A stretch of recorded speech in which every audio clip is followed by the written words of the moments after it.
In 2011, Netflix made a decision that triggered a public revolt. Nearly 800,000 customers canceled their subscriptions.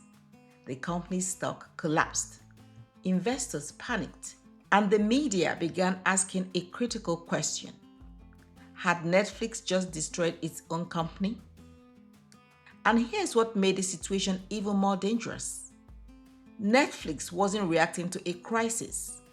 They created a crisis themselves, on purpose. To understand the decision, you have to go back to when Netflix looked unstoppable. In the mid-2000s, Netflix had solved a problem people hated: video rental stores, late fees, limited selection. Instead of driving to a store, customers simply ordered movies online.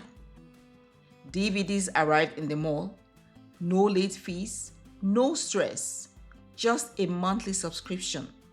Customers loved it, and the company grew quickly. Millions of households signed up. Netflix had built one of the most efficient DVD distribution systems in America. By every traditional business measure, Netflix had already won. But inside the company, leadership saw something others ignored. DVDs were not the future.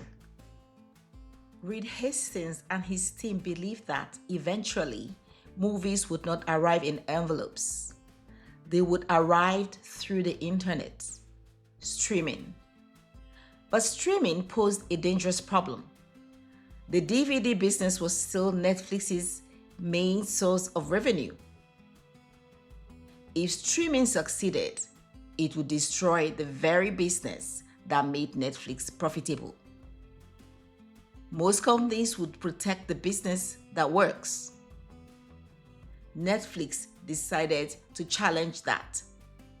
In 2011, Netflix separated its DVD and streaming services, and they raised prices.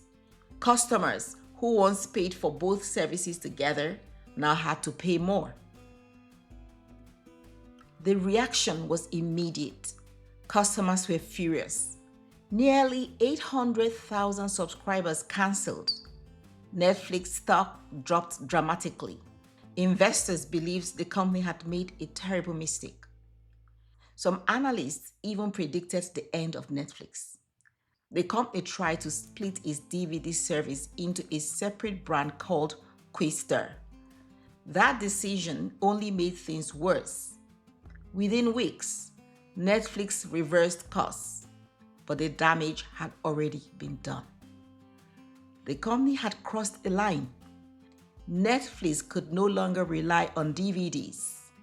Streaming had to work. Over the next several years, streaming technology improved, internet speeds increased, and Netflix began expanding globally. Then the company made another crucial move. It started producing its own content. Shows like House of Cards and Stranger Things transformed Netflix from a distributor into a studio. The company that once mailed DVDs in red envelopes had become a global entertainment platform. And Blockbuster, the company that dominated the industry, was gone.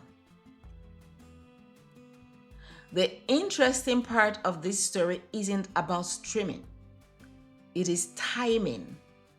Most companies change only when the market leaves them no choice.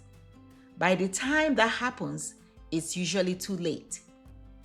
Netflix made the uncomfortable decision to move early. The DVD business was still profitable. Customers were happy. But leadership could see the direction technology was heading. So they did something most executives avoid.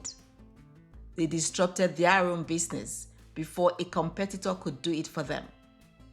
And that decision came with a price: customer backlash, investor panic, a collapsing stock price. But it forced Netflix to commit fully to the future they believed was coming. In business, the hardest strategic decisions are rarely about fixing a failing company. They are about changing the direction of a successful one. The rise and fall of every company comes down to one thing. If you are interested in how executive decisions shape outcomes, subscribe to The Executive, new analysis every week. Because the difference between dominance and collapse is often just one executive decision.